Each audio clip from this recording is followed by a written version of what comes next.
In May of 2020, the Board of London Carnival had to take the most difficult decision not to have carnival on the streets. I can tell you that wasn't an easy decision. There was a lot of conversations, but ultimately we had to protect the health of our community and the reputation of Nottingham Carnival. Unfortunately, the same decision had to be made in 2021. There were a lot of voices saying, that's it, Carnival's done, never coming back to the streets. I'm very proud and happy to say that those people were wrong, because in 2022, all of the streets. But I think we made good time.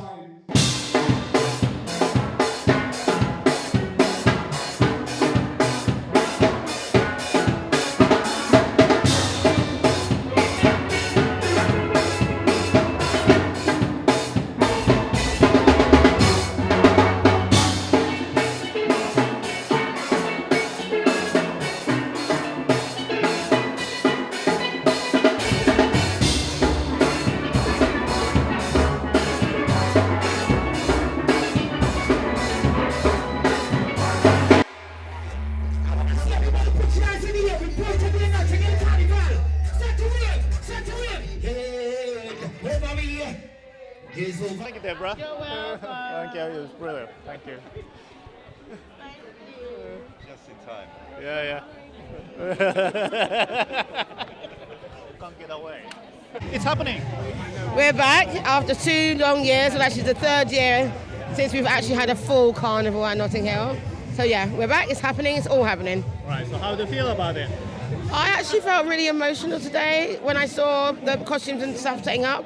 It's been such a long journey to get to this point, and to cast out all the doubt people might have had of us ever returning to the streets. So it's that sense of relief actually, and emotional after all the hard work we put into just keeping it. This is like my birthright. So it's like losing my birth certificate and losing my identity. I need it to be me. Right. To this community, I think it's a therapeutic. Especially after the pandemic, I think that is something that's really going to make people feel like the world's come back to normal again. I think in this part of the borough, we did actually see some very high numbers during the COVID pandemic. And I think that what we are, Carnival, to those people that have lost people, we always will remember them in celebration, the people you won't see.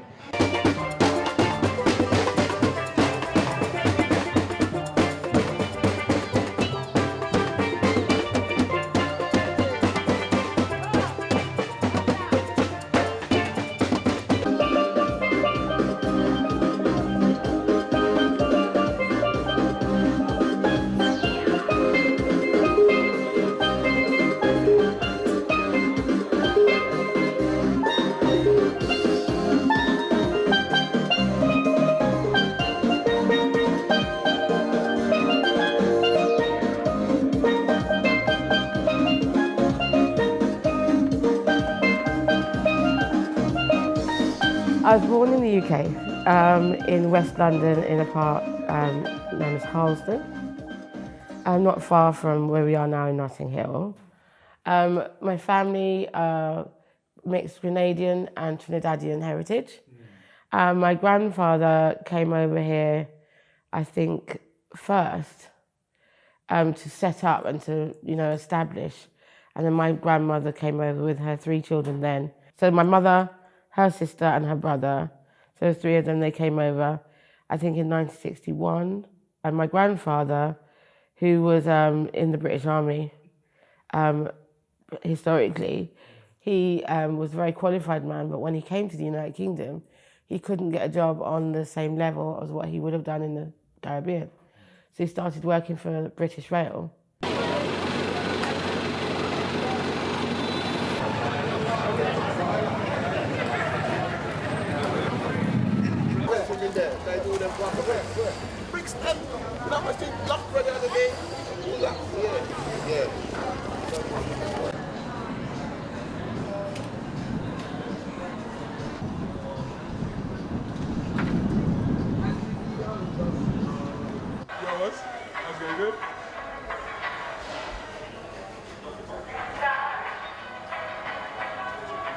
On the size where it's from. It's normally 5. No, it is 6 in there. Look in the box.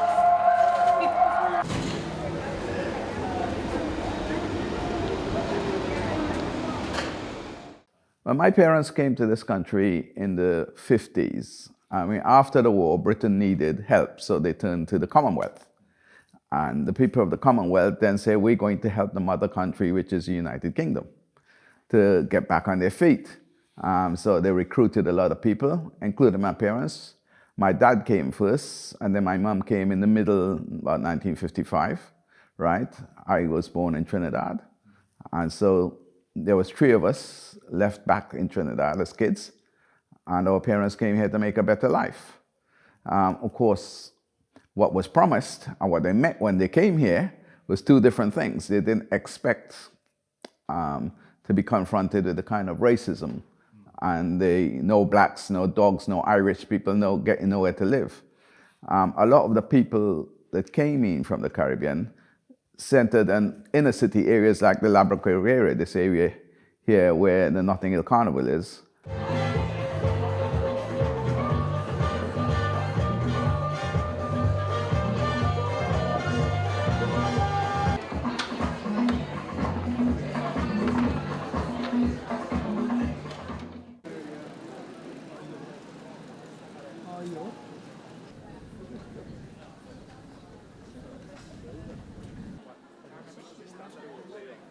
Пока?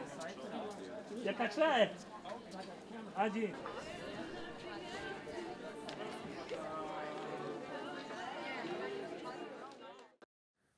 When we first came here, Notting Hill was known as the home of a mass murderer. Well, you couldn't say Notting Hill. People like, Notting Hill, I don't want to go there. You know, it was the home of a mass murderer. We, the black community, out of necessity, settled in all these big buildings. So this is at the period where, just finding accommodation was difficult. No blacks, no dogs, no Irish. That really was true. So I think in an area like Harlesden and an area like Notting Hill were areas where, it was possible to find housing even though it wasn't in the best conditions. And I think, I think this area historically has a long history of, people who did exploit that.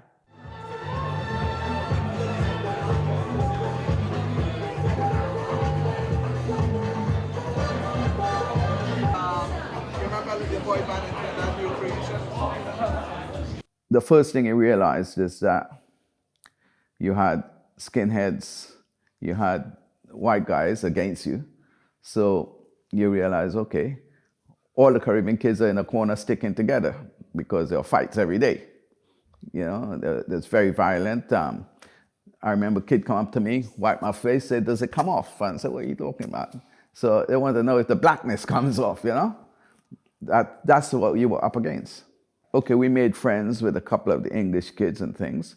And suddenly, what really brings it home to you? So you would be, say, talking to a group of English kids, you're part of the group, and they will make a racial comment.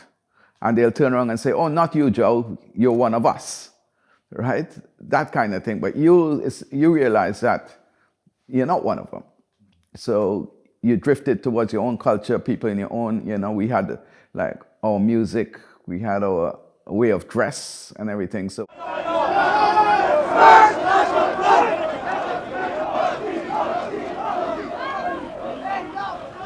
I'm Trinidadian, but I'm Trinidadian of Indian descent. In the 70s, there was a thing called Paki bashing, came across over in this country, where they started, skinheads would go around beating up Pakistani kids, right? Now you look at me, my long hair, you can tell the difference between me and a Pakistani kid. And I remember when my daughter was born, 1975, right? I was going off to the hospital. Some kids come up to me and said to me, they pull up in a car and I'm walking along to the hospital. They said, excuse me, mate, have you got the time? And I sort of went up there, yeah, I'll go to give them the time. And then I got punched in the face, called her back, you Pakistani, you got to go over here, and I got beat up. And I had to go back home, change, clean up myself, and get back to the hospital to visit my daughter that was just born. That's one of the worst experiences ever. So you had this whole thing. If they were not against black people, they were against Paki bashing. All these different things were coming up. And of course, the harassment from the police was unbelievable. The police have a history in this particular area with the Mangrove 9 story, which takes you back to, you know, the way that people were picked on as business people, business owners. And being a black business owner in this area was something that was drawing attention. Obviously, there are loads of other things that were going on that interweave with that. So I think that the tension between the police and the community started to build this sort of, to the point where there was like some serious, I would say, I would go as far as to say hatred, where the anger boiled to the top of the pot and it was bound to explode at some point because they felt people were not being treated fairly, stop and search was out of control. I think that, you know, my uncle, even in Harlesden, my mum's younger brother, we all grew up together, and he saved to buy his first car, and he was like stopped nearly every other road. You know, he'd be stopped at night time, and people just assume that if he could afford that car, he must sell drugs. The English thought we came and took something of theirs, but they don't realize is that you wanted help. The Caribbean community, the African community from the Commonwealth came over here to help Britain get back on its feet, doing jobs that you didn't want to do, right? Working on the buses, working in the hospitals, that sort of thing. Basically, being racially harassed became a part of life. You learn to live with it. But that's very kind of degrading experience. It's a degrading experience. That's one of the reasons I ended up working within my community. I became a DJ in a black club. So I think mentally, I completely divorced myself from the white community. You understand? So I'm fortunate. My hobby is collecting records, playing music, right? As a DJ, I made a living working within my own community as a DJ. So I'm a very, very fortunate man in that respect.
What's the last note?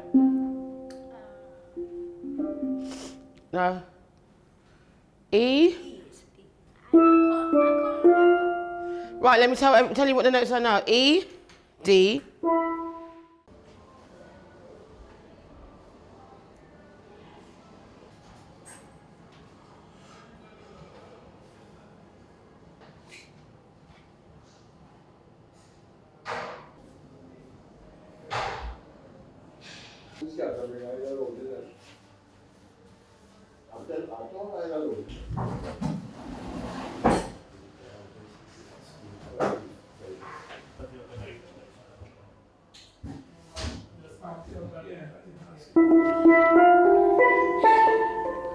Remember?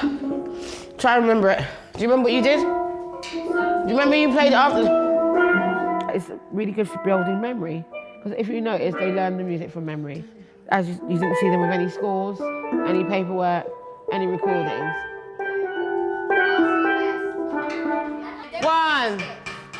One. Alicia, please, come on. No. One of you decide which one is playing. Renee, can you get up, please? Because right now you're showing me up. Is there a reason that you're sitting down? You're not in the mood? All right, do you want to just sit down for a bit? You can't have that on loud, okay? Take time. Can we not do that now? Not now. Sneaky sweet eating. Right, let me say hello. Everyone say hello to the cameraman. So this group of young people, when they first came, didn't all know each other. But as they've all started to attend the same lesson, and the thing is, they also know that without each other, it doesn't work. We have to do something. So it's very much a team building, and it's also an opportunity for other young people to encourage each other. And the nice thing is, if you're all starting from scratch, and no one knows how to play any better than anyone else, you're inclined to want to help everyone.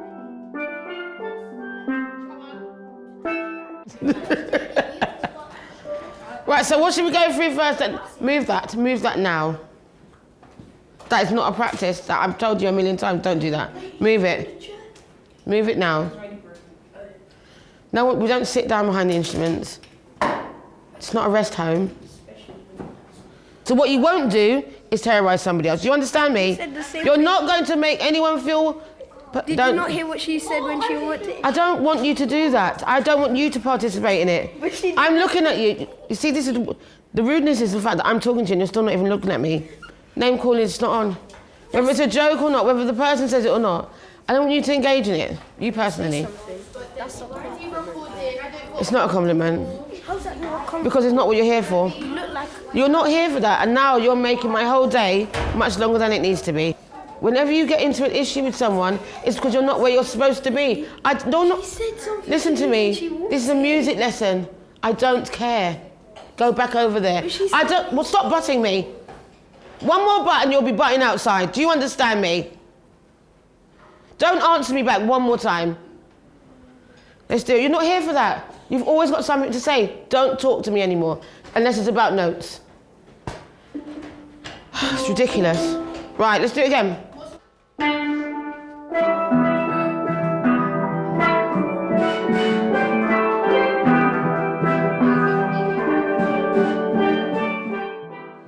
And we're also teaching about listening to other parts. So for that child to know when it's time to play that bit, it may be that the cue comes from another side. When she plays that, that means I have to do this. So it's also helping them to be able to be aware of other children in their spaces, not be so self-directed, which teenagers tend to be. And, you know, so it's actually quite a good social skill. There's a lot of social skills attached to learning to play this instrument that are benefits to them and their characters as they grow up.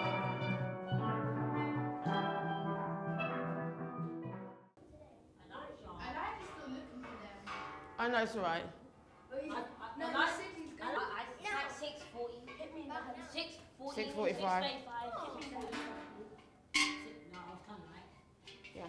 I'm a little more confident than I was before then, because when I started during the summer, and I somehow was able to get along with everything, and now since I've got the gist of it, now I'm quite more confident than I was before.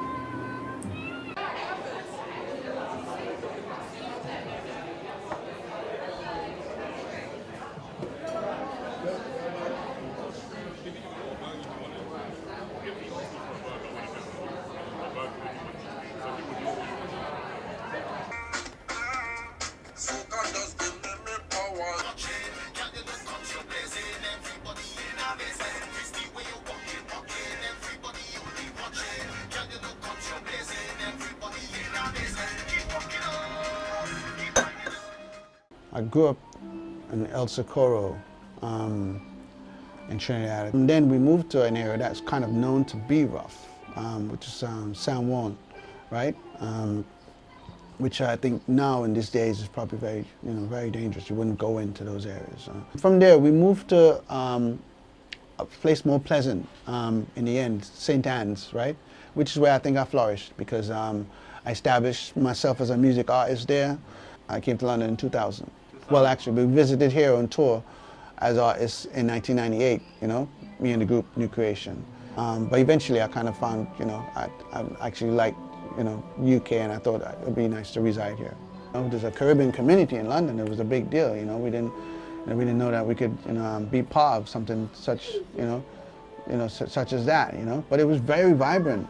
All the Chinese, everyone from Caribbean coming here, hanging at the tabernacle, and we loved that. People come here. I come here to have a Carib. This is really very rare because I can't get a Carib beer anywhere else in London generally. And there's always people falling in and out, at times. There's a nice Tuesday night jazz night that Smokey's established, A musical steel pan and calypso and soca, yeah, they're very rooted with the Trinidadian community. Rian's been fortunate to have a bloodline related to the inventor of the steel pan, Neville Jules, right, which, I became very slowly aware of. And then I made it known to Rian that your great uncle actually is an inventor of a steel pan, which felt really enriching by that. I think I'm going to carry on because my dad's made me more into music than I was before, because he's a musician and I really look up to him, and he's taught me more about my heritage. So, and since I'm doing steel pan right now, I think I'm going to carry on that family tradition. How do you feel when you see Rian playing? It's really special, to see him play. Very rarely I've seen him play. I haven't seen him practice much, so I've only seen him times when he's actually doing the playing, So it's always a real nice, very special moment because I don't know what to expect, He's only a little person, and the first time when he was playing, he was like, he was tiny amongst the big bass drums, but he was mastering those drums, the way he played around those drums, it was so fascinating to see, his little self, and all his hands going all around, and very confidently doing it. Now he's actually moved up to playing the tenor pan, right, which is I think is a lot more trickier, to learn. But he's come a long way. I've heard compliments of how he's actually developed. So I'm very excited to see what's going to be happening when they next get in front of a crowd, and they what's the word, show off, their talent. Right. So you're going to be a proud dad. I am very, very proud. I'm going to be very proud, very, very, very proud, yeah, to see what he's doing.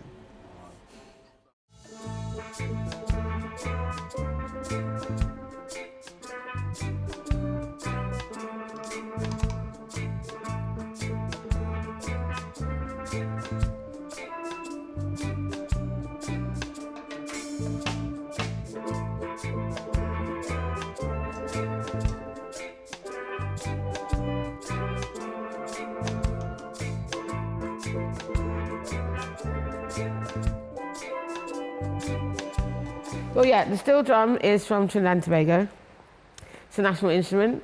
It's something that after the war, it evolved from a series of instruments where they realized that actually the denting of the metal gave you different sounds. The oil drum itself, the full-size oil drum, these are all come from the cut down of that. They were left after the war by the American soldiers. There was a lot of that left over. The only acoustic instrument invented in the last century. And I think that this is, the end of a very long experiment. This is the end, and it's still going on, as I said. I've got the electric version now, so this is something that is continuing to evolve. Here, this is the one I choose to play today. So this is what we call the lead pan, a tenor pan. Now this one has the highest register. It's set at orchestra pitch, they all are. So as you would have middle C.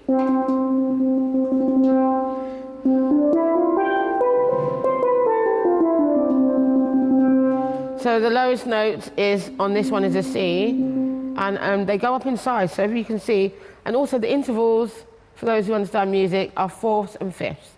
So this design is called a fourths and fifths. So each note either side of that is a fourth or a fifth from the previous one.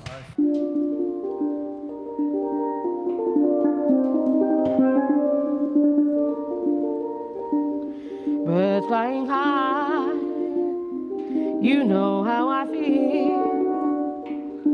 Sun in the sky,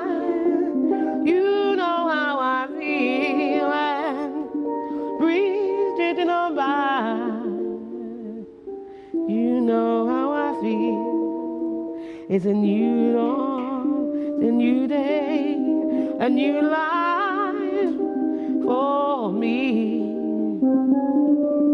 And I'm feeling good. So that's what I do. These pans play harmony notes to the lead pan. It's called a double tenor. We do tend to, sometimes I will give them the same parts to play, but down the octave. And these ones are traditionally used for playing chord patterns up the register, and then the guitar pans will play chord patterns down the register.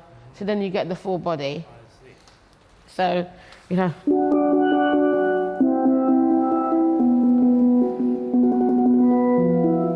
But it's the same.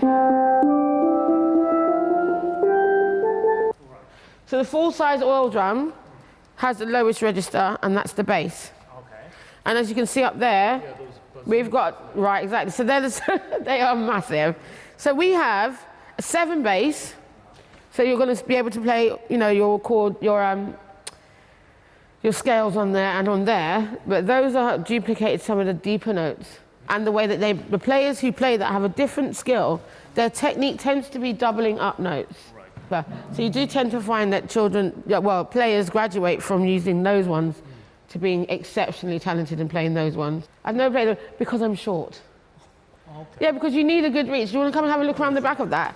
Because the 9 bass are very interesting to look at, and they actually do, in the Caribbean, you do tend to have 9 and 12 basses as well. See how low that register is, that. Right. So here would be the stick that you would use, this one, for the size. It's basically the size of, it's a rubber ball. Right. Oh, yeah. But the technique is not to actually, even though the temptation would be to hit it hard, actually what you're relying on is the bounce to give that, so you don't need to go like that. So it's very much a wrist action rather than an arm action. So I can just play it. So you'll see players when they play quite smoothly just moving their wrist across the surface of the instrument. So you get that deeper sound.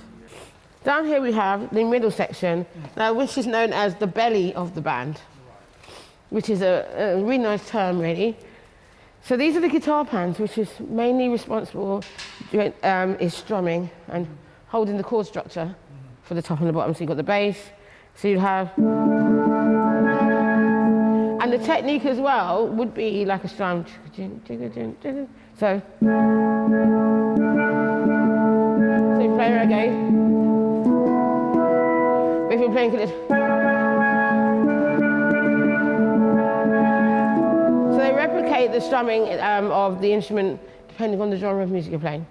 So you're playing reggae, you go ding, ding, ding, ding. So it's about the children learning that rhythm and when to drop and when to chop and when to do whatever. So, but that's the same kind of technique I was saying with the wrist. It's not to roll. And the volume control comes from rolling.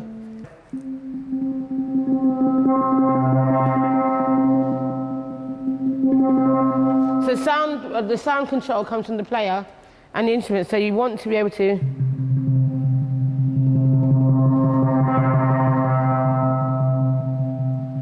and that's where, and also that's what I was saying about the resonance and the rubber, the use of the rubber. So the technique that we have is you've got strumming, which was, and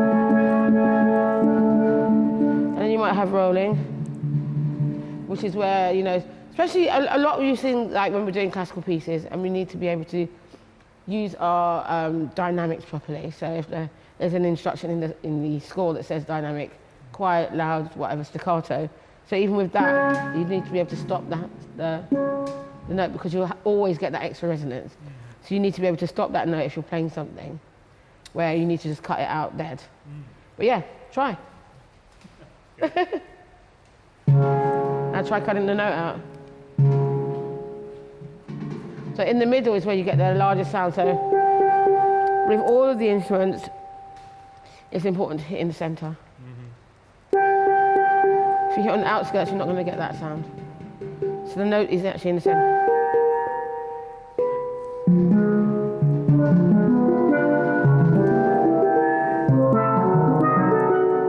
In the middle. Yep. There's a technique to tuning them, it's used with the hammer, but it's a professional that does it. I can't just go, yeah, that's out of tune, bang, bang, bang. I do have to, and I think the tuner does actually heat the instrument. So one of the things I was concerned, on Saturday they're playing out, and it's supposed to be, the forecast quite hot. So I need to make sure there's gazebos with the instruments underneath, because the heating of the instrument expands the, yeah. So if you play it while it's hot, you're going to be end up tuning it and putting it out. See what I mean? So the idea, and sometimes, you know, you can just put some water in there when you're playing. I played out on gigs before. I had to stay outside, and I was actually just throwing a cup of water in just to keep the pan cool, and then just tip it out when I'm ready to use it. Yeah, interesting.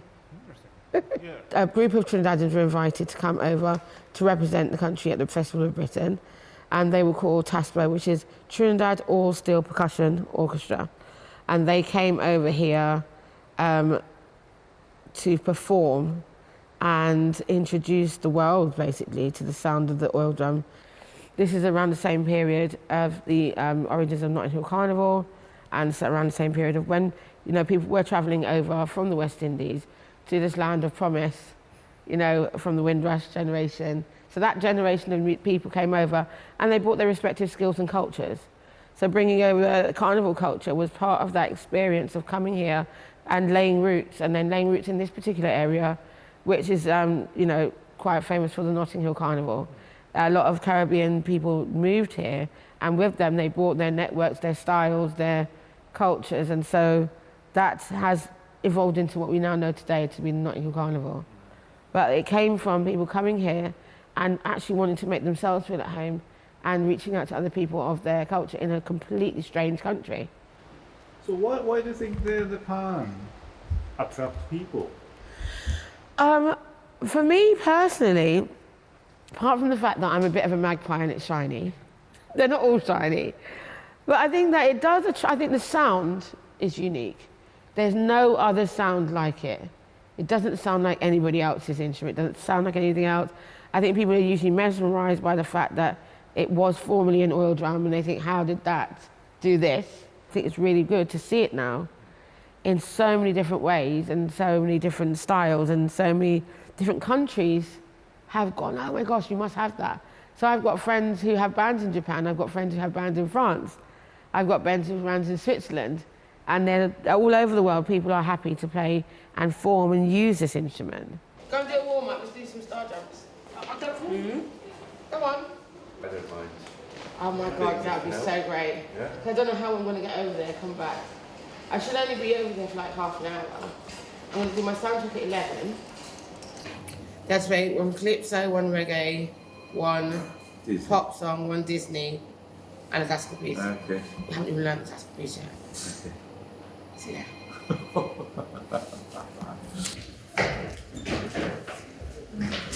I'm looking to Naya.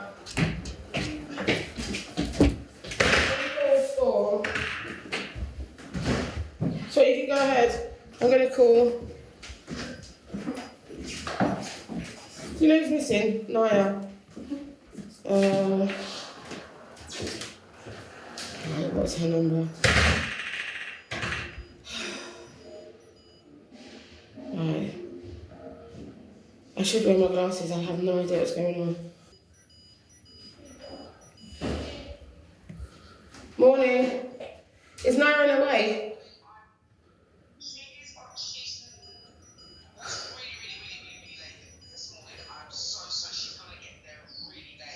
Okay.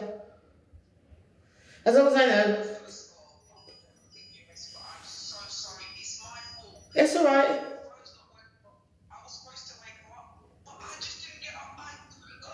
It's all right. It's okay. I won't. She's fine. I just need to know that she's not. If she's left the house and she hasn't arrived yet, I just need to make sure she's safe. That's all. So if I know she's going to be late, that's fine. So I'll see. We're upstairs. Tell them we're upstairs in the theatre. It's all right. Don't worry about it, man. It's fine. I just need to know she wasn't run over on the way here. Do you know what I mean? Just make sure she's safe. I need to check that she didn't leave her house and not arrive. So I need to make sure. So that's fine. So yeah, no problem. Yeah, man, she's not in trouble. Okay. Cool. See you later. Bye. That's fine, bye. No, I do need to make sure. Someone says to me in the group that time's on their way and they're not here yet. And I think, well, actually, it's only 5 minutes away. Yeah. I'm going to panic. Sure. Yeah. Or make sure they haven't gone to a boy's house. Very much. So I'm going to go to the rest. You never know. All right, ladies and gentlemen. Oh my gosh, yeah, we're spread out, aren't we? So this lot that I teach now, I couldn't tell you what I think, but what I can tell you is I think a lot of their emotions are demonstrated through the music they listen to, and the music that they play, and the music that they write. And usually when they come and say, Miss, can we do a song? I don't know, I'm 50. I have to go home and Google it and YouTube it and think, the hell is this crap? And I listen to it, but I also try and make sure I listen to the lyrics, because it then gives me an insight as to what they're digesting, what are they trying to express, why do they want to play it on the instrument? Is it because they like the melody? Do they like the bass line? Is it because of what it's saying? Is there a message? Do I want their parents to know that that's what they're thinking? Do I want to be involved in this? No, because I've been asked to play some songs, well, isn't it? And some of the content has been not for children. And I'm thinking, okay, so how did you even get to access this music? So through music, I'm able to see a little bit as to why, because then I can ask, oh, why do you want to do that? Where did you hear that from? I can then pick up for one small thing a lot more information about the children I'm interacting with. So that's kind of my community duty as well. So it's not just a steel pan teacher. It's actually like, you know, I'm your auntie, I'm your mum, I'm your worst nightmare most days. But I'm that person who's I want to know more about, you have to share something with me. And you share with me the music that you want to do or the music you're engaging with. And by doing that, you're actually telling me a bit about yourself or who you're hanging around with or what you're doing, or what you're planning on doing. It's really important that you listen. It's really important because there's 2 pieces that we don't know yet, and we've got 4 days to learn a classical piece and the Disney piece, so this is not good. Right, so we need to play through the ones that we know to see if we've got time to learn anything else. The Disney one we started already, didn't we? Yeah. Right, so that's really got to be our main focus this week.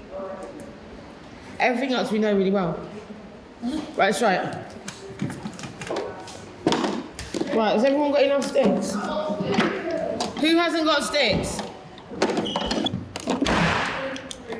Right, who doesn't have sticks?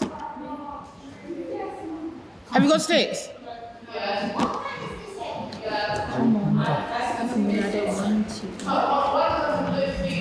The conversation you're having, did it involve you getting sticks before you went upstairs? I've got sticks. I know, can you get one in your pan, please, love? This is not a paid lesson. This is something that I'm being funded to do.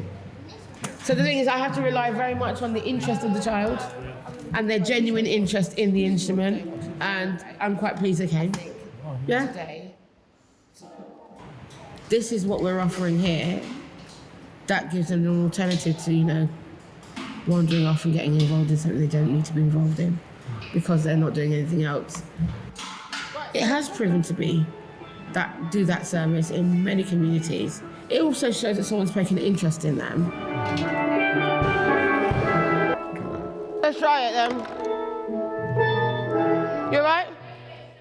Yeah. 1, 2, 1.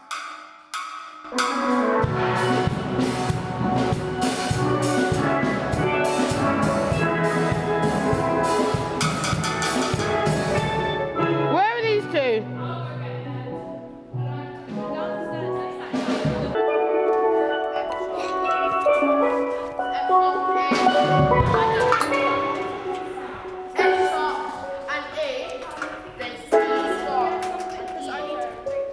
How about that? They're too low now.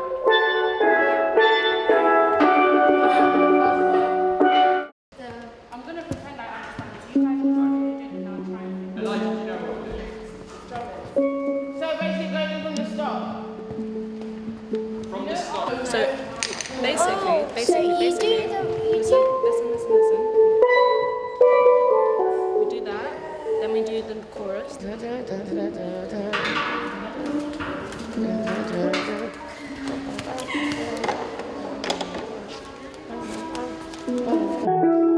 Right, everyone play. Everyone in the band play A, G sharp, So listen to me. Yeah. Tenors.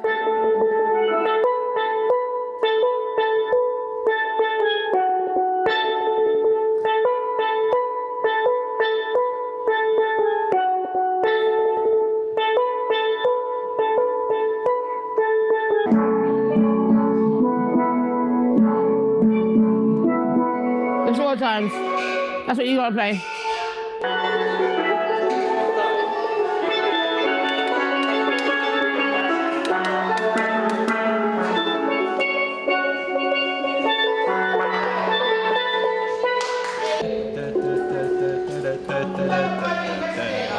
You see what I mean?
Okay, 1, 2, 3, 4, and.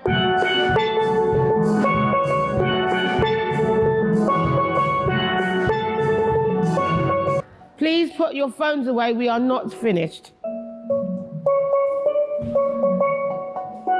No.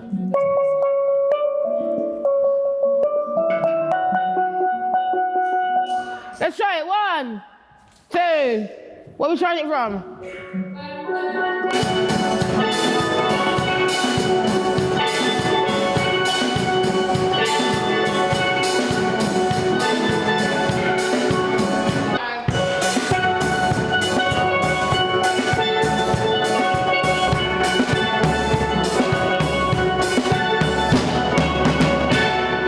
Okay, that makes sense. That's the end. That's the end. So you ended on F sharp. 2, 1, 2, 3.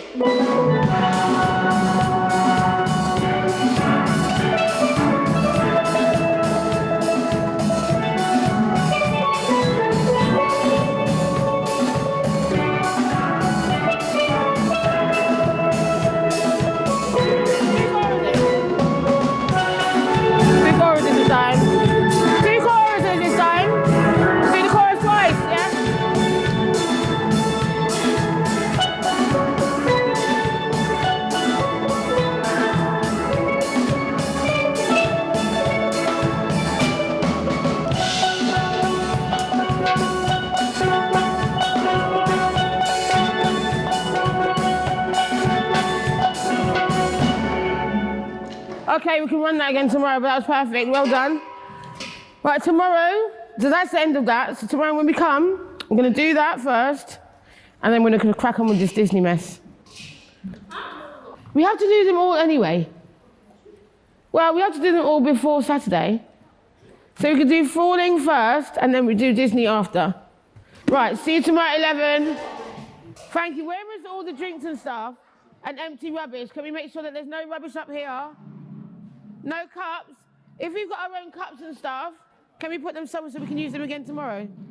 My grandfather was not a fan of steel drum music because it had a stigma attached to it in the Caribbean, where it was something that was used by gangs and it was, you know, associated with gang behaviour and the unemployment, basically. And very few females were doing that anyway. When I was 9 years old, I received a scholarship from the Inner London Education Authority, which provided me with free education for music until I was 16. but he wanted me to go down that road. And I was very fond, and still very fond of classical music. So there was a bit of an identity crisis between how my friends felt I should be behaving and how I really wanted to be, and whether I was not being loyal to my roots by dedicating so much time to classical music. I mean, they used really insulting terms like bounty and, coconut and stuff like that, just because it was felt that I wasn't doing. I don't think there's ever. What really, really bugs me is when people say, that's not very black of you. I mean, what does that even mean? What does that even mean? So I always find it offensive if education or doing anything or expanding your horizons in any way is seen as not being true to your identity, in fact.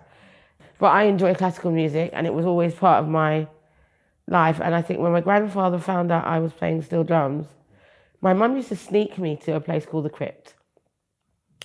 She'd pick me up and say she was taking me to some music class, but non-specific.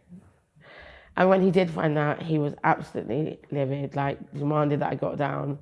And, he was not happy about that, and he felt as though that the investment that they had spent on me being a classical musician would be a hindrance to that. And it wasn't actually, because what I now am able to do in my teaching work is use that classical background to do, Beethoven in an afternoon. Listen, focus.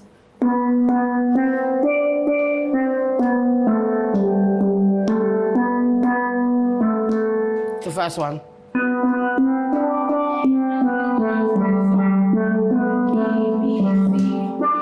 That's the whole of the introduction. I know, you keep going to that. So they're learning at the last minute Beethoven. I started teaching them yesterday. One of the categories is classical, but the term ended before they had a chance to learn their last two pieces. There you go, love. Wow. So they're now learning Beethoven the night before a public performance.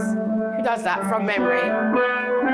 Right, so let's try it. 1, 2. We're going to play what we now know to be the top, because them playing first. You guys don't play yet. So it's very important with an orchestra and classical piece of music, you look at the conductor. Right, let's try it. 1, 2, 3, 4.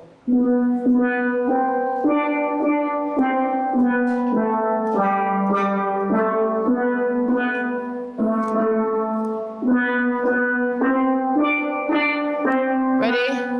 1, bum, bum, bum, bum, bum, bum, bum, bum. No!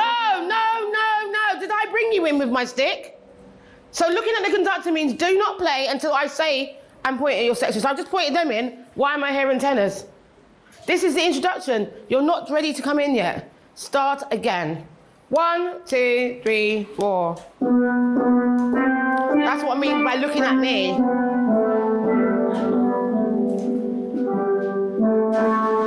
Don't worry about mistakes. We can practice that. Bum, bum, bum, bum, bum, bum. Bum, bum, bum, bum, bum, bum, bum, bum, bum, bum, bum, bum, bum, bum, bum, bum, bum, Stop! Because they need to come in for what we know to be. So that was the introduction, that's the end of it. So end on the roll and stop. So that I can bring in the tenors to do what we did before. They're not ready yet. Right, let's do it again. 1, 2, 3, 4.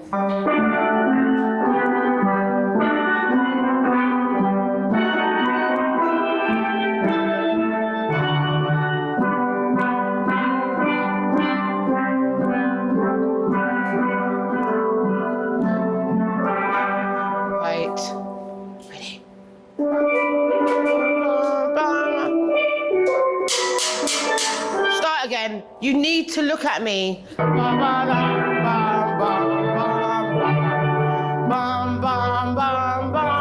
So you see, when we start, like, so ignore the introduction, when we play, when they go back to the bam, bam, bam, bam, bam, bam, bam, we don't play the... No, you play what you were playing before, yeah. G, F... Yes.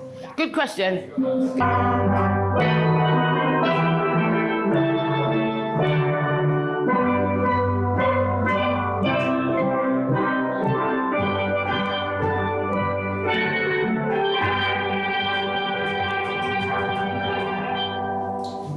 Well done, see you tomorrow. Thank you, everyone. Well done, everyone. Oh, you can wear any shorts tomorrow because it's hot. I'm not making you wear long trousers and all that. Yeah, or any comfortable bottoms. If you want to wear leggings, you can. Bye. Stick box over there. But my sticks need to go.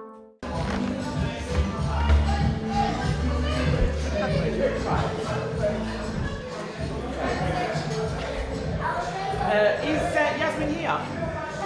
Okay, just double check. Yes, don't mind if film. So what you call a collar? It goes around, yeah, so it goes around with the feathers on the thing. So the black and gold matching the colours. So it's got more decorations and stuff to go on it. So because this is our first year back on the road since the pandemic, myself and a lot of the other ladies who've been here almost the 40 years felt it was really necessary to come back and mark a few things. So it's 75 years since the Windrush, which is a ship that came from Jamaica with people to work, invited by the British government. It has a big passport that we're making, and we have a ship. Yeah, we're making a big ship. When I say a big ship, a big front of the ship, yeah. No Windrush, no carnival. Very important that what we bought, to be proud for the children to say, that's part of my culture. You know, we gave carnival to Notting Hill, and Notting Hill ran with it. And it's big. So what we need to do is make sure all the costumes and the children come in and check before we put any decorations on. So everyone's getting a quick fit in, and then we can put, otherwise the last thing you want is all decorated and then it doesn't fit. So my parents came early 60s. My parents were from Barbados. My mum came to be a nurse, so my dad was an engineer on the London Transport. I was actually born around the corner from All Saints Road in an ambulance on the road. So my brothers and sisters were born in a hospital. So when someone says, because this is Ladbroke Grove, that I'm a Grove girl, because I was born here, yeah. The housing was dreadful. We had, in our house, so you had separate rooms. So my parents had to lock us in the night time so that people, because the passage was communal. I mean, that wasn't bad. We rented 3 rooms. People rented, you know, earlier than that, 50s, like, and most of it was men as well. You know, wives came later on. They had, you know, 6 and 7 men in a room and shared a bathroom and a kitchen, and not pleasant, you know. Can you come show me which is your skirt? My skirt? Yeah.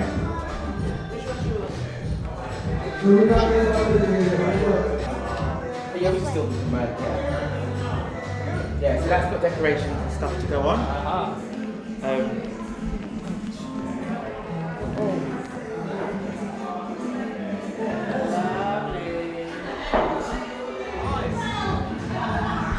This is my So yeah, so that's the code, and it's all got decorations and stuff to put on. mine. You got Yeah. jeans. Yeah. You got a message. So what is your first memory of carnival here? Oh gosh. I remember it's the pride thing as well. So my mum, we'd get new clothes like it was Christmas. And my sisters got afros. So we always had to have our hair out in afros. Your new clothes, your new trainers and an afro. I felt really good. I felt as a black child in London that I was responsible. And my family and my people are responsible for that, you know. I felt very proud to be part of Carnival and still do. I can't understand why people come to Carnival to stand on the side. I know people go to the sound systems and they dance. That isn't Carnival for me. Carnival is on the road, in your costume, with your pals, dancing.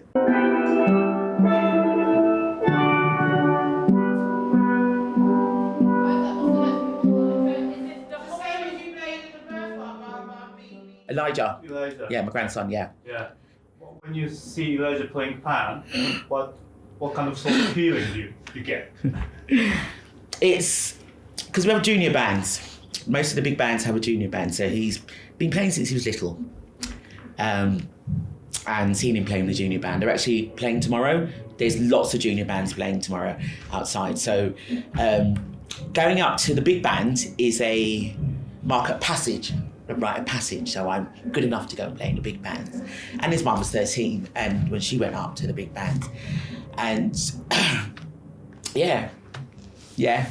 So I'm very pleased, and I'm pleased because he wants to do it. He's enjoying it, and funny if they all play the same pan. So he's next to his mum, next to his dad, his nephew, his uncle, his dad behind him. So it's sweet. Yeah, it's very touching. There are lots of younger ones that parents have played in the bands, that are playing this year for the first time, some playing for the second time and stuff. So it's quite a young band. Then we have lots of other people that come over from different places all around the world to come. That I missed as well, meeting people from different places to come play with the band. But yeah, I will be weeping on the day. Yeah.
going to give instructions. I want the tenor bass bands out first, the background bands out first. Right, let me make space. You know where? Guys.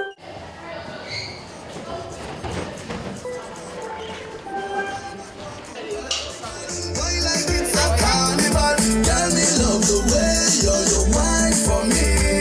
Girl, your wine is so emotional. So wine up on my body, girl. Be why you come wine your waistline for me. Baby, you're bubbling, baby. Girl, you a party animal. Girl, you acting, no, you no lazy. Girl, you a party animal. To go your wine, you drive me crazy. Girl, you a party animal. Special shout out to Venture Community Association, the Carnival Village Trust. Yeah. All the small bands in today. Big up yourself. Then she approached me just like a cure. You know that she like me tonight, me a swore. She said that she knew. Sounds of DJ CFR.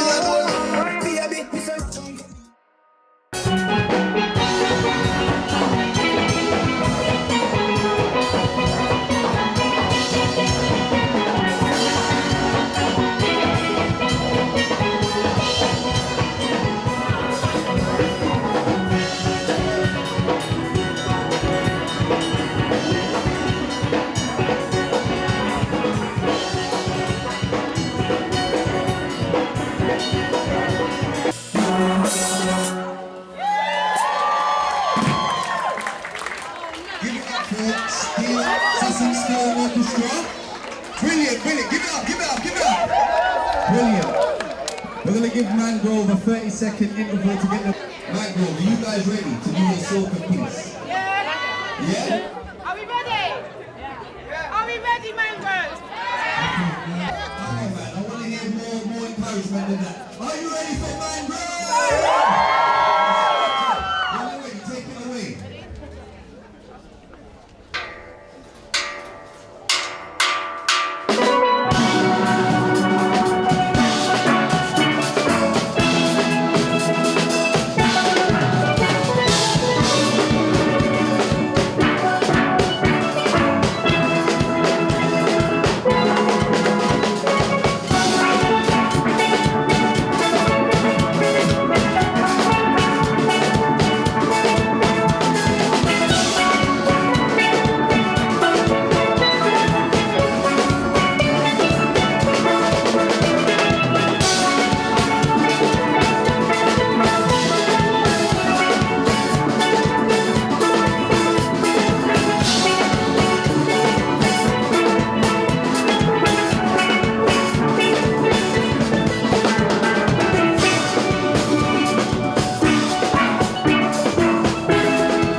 Listen to me, you lot must focus.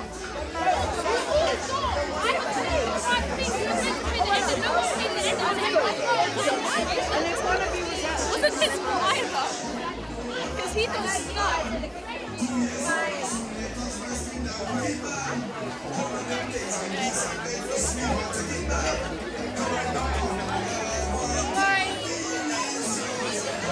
Well done, you're a true professional. You carry on.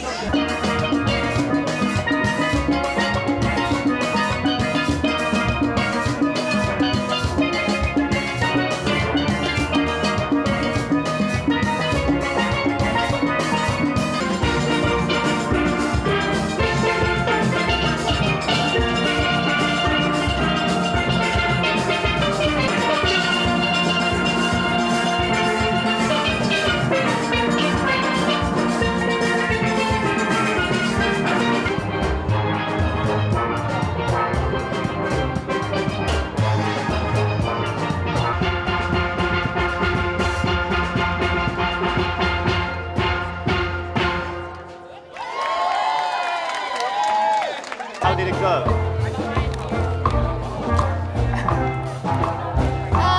Well, we messed up a little bit. You could probably tell. I live in the house. Overall, it was good. Yes. You see the other bands? They're very good. Well, some of them were probably better than us. But that's probably because they're older and like they've had more experience.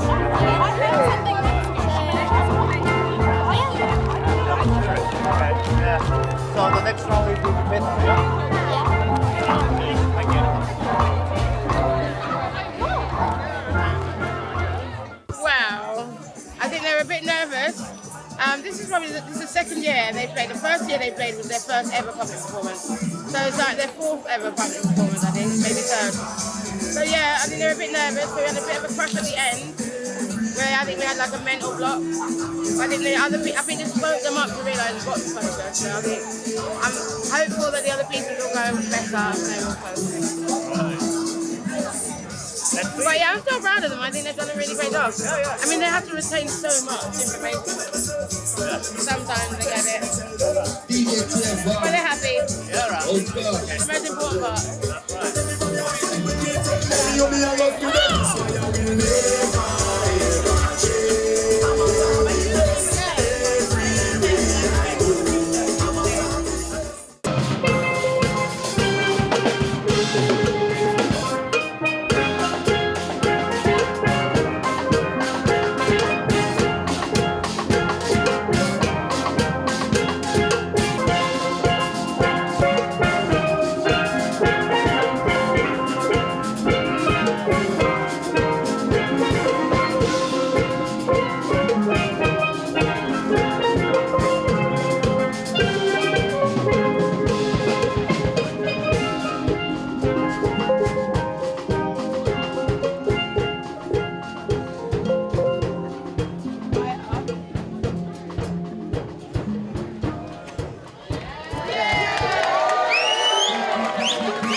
It went better than the first song, a lot better, because like there was an ending to this one. The first one there wasn't an ending, so it went a bit chaotic. Yeah, we noticed that. Yeah, but I'm hoping the next. I only learned the next two songs today.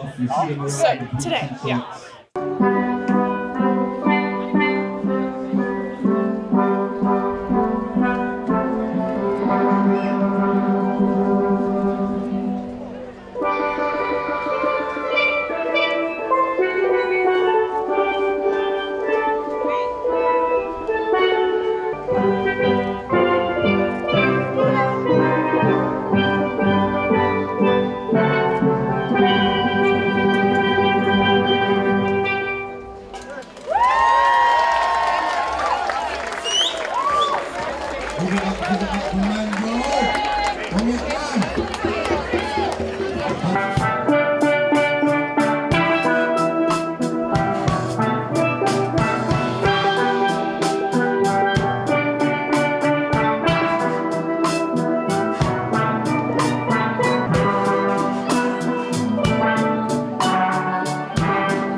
So, how was the day? The day was very, very hot and long, but I think the children were able to improve with each performance that they played. I was really happy that they played their Beethoven Ode to Joy, which is the piece they learned most recently, and there's footage of them learning that. So the day's been really good. I think they've had a lot of fun. The good thing is young people supporting each other. So taking out the element of competition, what we do end up with is a celebration of youth. They can see the benchmark and they can see the standards of their peers. So what's good is that they know that this is something they will aim to do well next year. Did you enjoy it? I did. Samara, you enjoyed it? Did you enjoy it? Yes. That's your very good teacher. Very good teacher. Thank you. Yeah, so I leave the drum kit.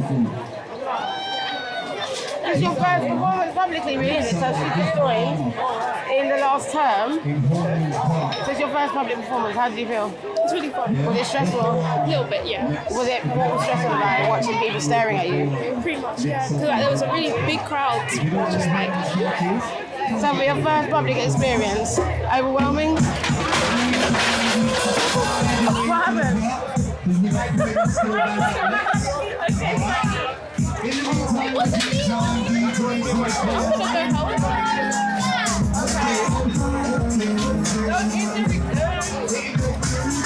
I'm just glad there wasn't a small child underneath that. You know what? Leave it. Just leave the drum kit. This whole performance, I like, wow, you know? It was really good to see him perform. Yeah. I was amazed. So you were very proud, yeah? Very proud. Most proud dad. Yeah. And, you know, I'm even proud to see where he goes from here, because he's become more proud of his work because of today, Steal the Show. You know, I mean, the fact that you guys interview him and everything, you know, I think it's made him more aware that he's actually doing something that's of relevance, you know? So I think he's become a lot stronger in his professionalism, you know? Thinking that I am capable of being somebody maybe quite influential in where Steel Pan goes, you know? And I think he's thinking about that, you know? Yeah, so who knows where, you know, where he'll end up. Really? You want to join the big band when you grow up? I need more thinking on that, because I have a lot of dreams, I guess, and well, Pan is not really one of them. It's not one of them? No, not really. What are your other dreams? To be a musician like my dad, I guess. Thank you. Well done. Well done. Yeah.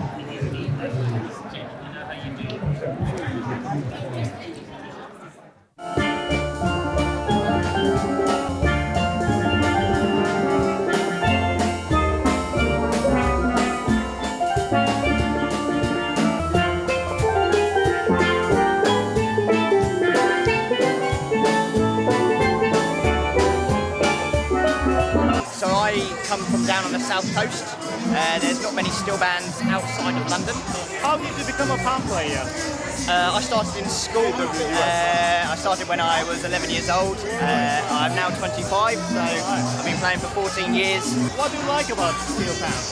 The uniqueness, the unique sound that the instrument makes, and it always puts a smile on my face, and I can see it always puts a smile on other people's faces as well, and it's just so much fun to play and just dance and enjoy yourself.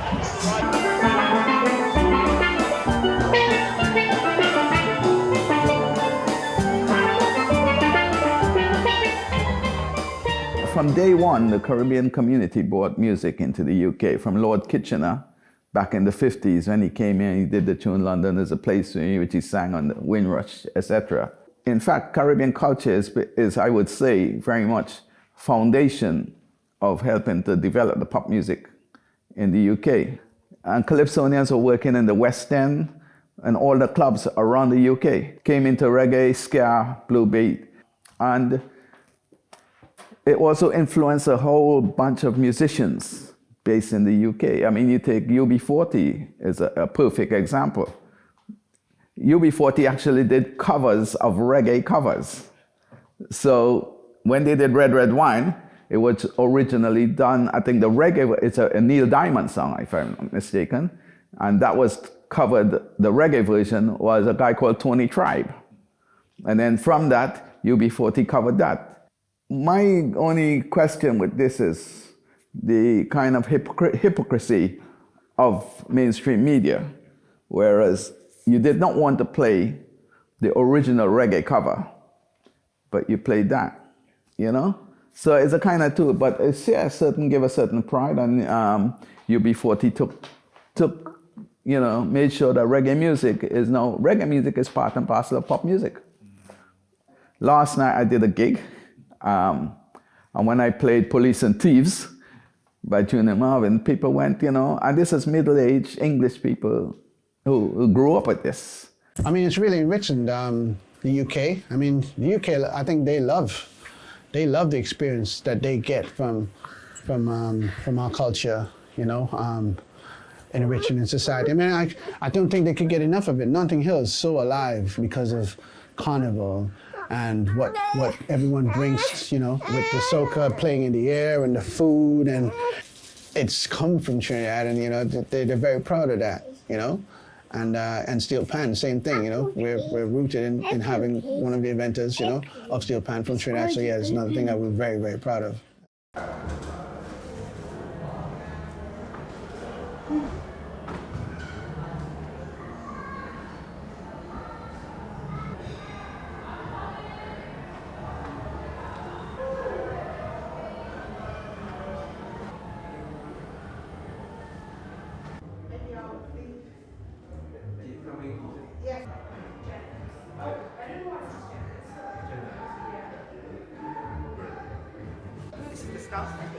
So I will locate the ruler. In fact, I'm sure I have the shape of those right. So I think this is a good pocket.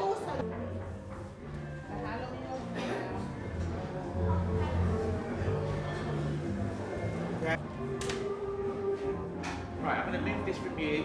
Because that cutting means you want to cut your rubber clothes. Okay. Yes. Yep, that's good. So that left. It's not quite finished. Okay. It's going to be on a head. It's going to be on a headpiece. Yeah, wow. What's your head? Just that side is fine.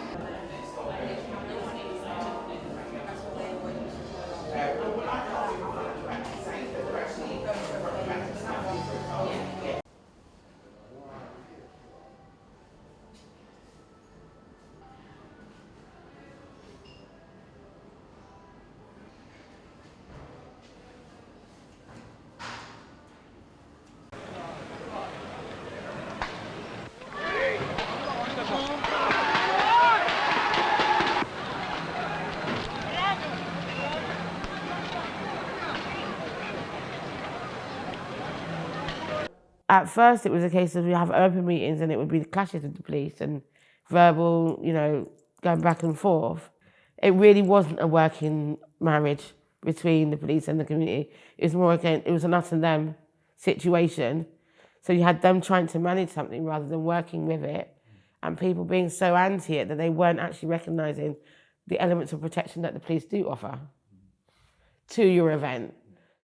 But we've managed to get to a point where we're able to make negotiations and understand and listen to and put things in place that keep people safe and challenge when we think something is not right. So we've been given that forum.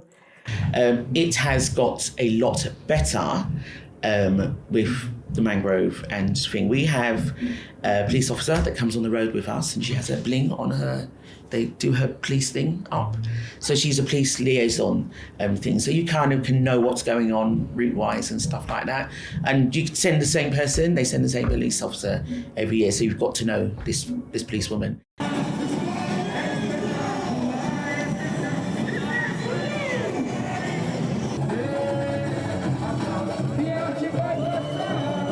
There is still tension in London with young people and thing, not carnival, not necessarily a carnival thing, but there is definitely still tension with younger black boys and the police.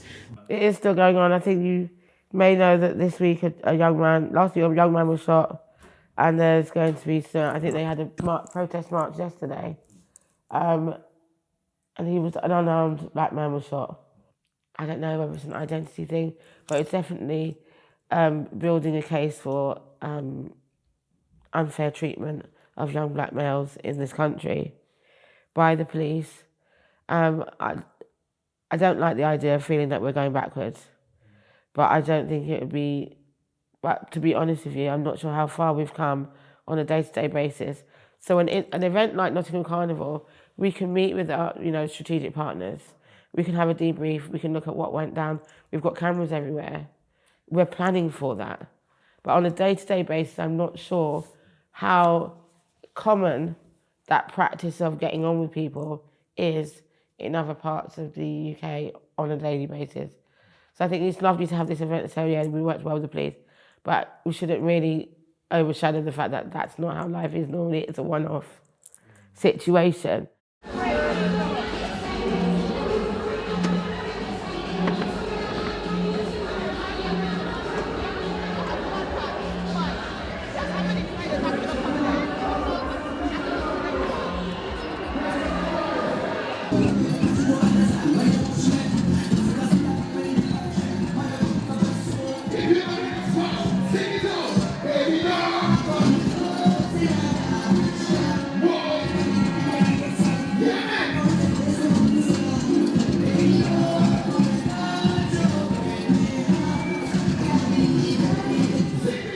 About the Windows generation, and they worked hard so that we could have more.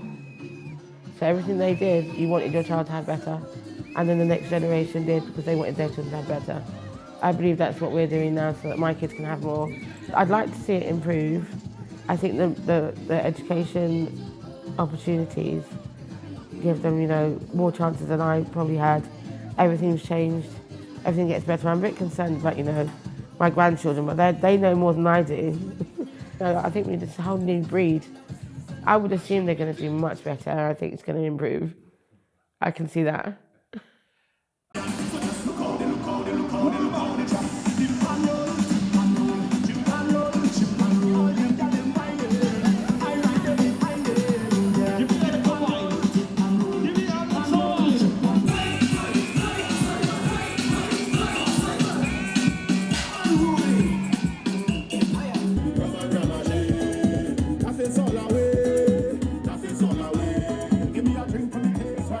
Now, there are people who are objecting to the carnival.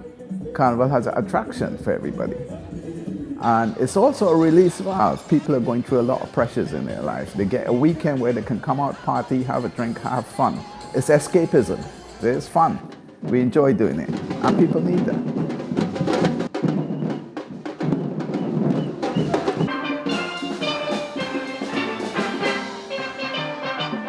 In terms of Nottingham Carnival, they'll be here forever. Steel band be here forever. Certain things are here to stay. Football is here to stay.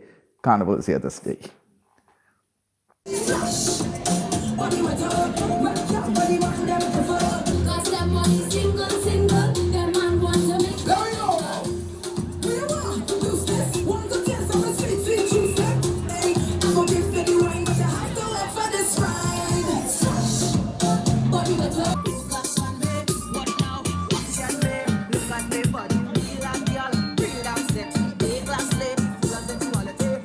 what you get out of Notting Hill Carnival is a die-for experience. You know, the minute you start talking about Carnival, people want to hash out their little experiences of what they had, you know, in the Carnival. You know, and all of it involves, most of it involves soca, steel pan.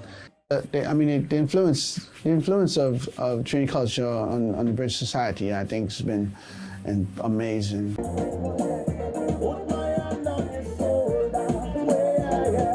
A lot of people even my own age have probably never even been to the Caribbean. And of my generation of West Indians in the UK. And so that's something why we have to keep this sort of foundation strong. And we're proud of, like the Steel Drum. Because that particular this invention belongs to the Caribbean. So to be able to do that here is kind of like a badge that I wear so that people know who I am. And that's a sense of belonging, I think. Will the steel drum always be there? Yes. I don't even need to argue that one. As long as there are oil drums, there'll be steel bands.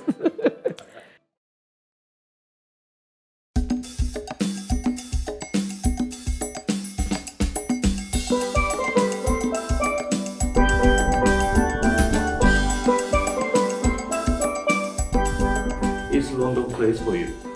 No, I want to live in Tobago. I think the whole idea for me is to earn enough money so I can go and relax by the beach.